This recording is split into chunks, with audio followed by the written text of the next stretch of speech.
La mayoría de problemas que surgen en Comfy es por una instalación errónea. Entonces, para ayudar a la comunidad, les voy a dar un tutorial de cómo instalar de manera correcta. El error más grande es descargar la versión instalable y no la portable. Esto produce varios problemas. Para instalar la versión portable hace falta instalar Git, si es que no lo tenés.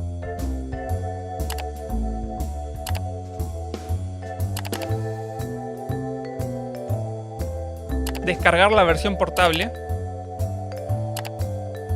Descomprimir la carpeta donde la querés tener, navegar hasta la carpeta Comfy, Custom Notes, y desde ahí accedes a la terminal de Windows. Después instalás Comfy Manager con el comando que les voy a dejar en la descripción.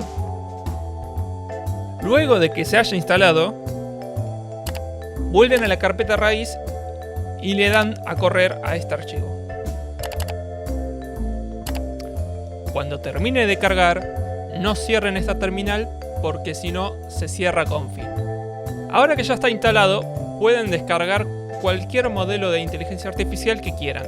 Les dejo este video para ver cómo se hace. No te olvides de suscribirte.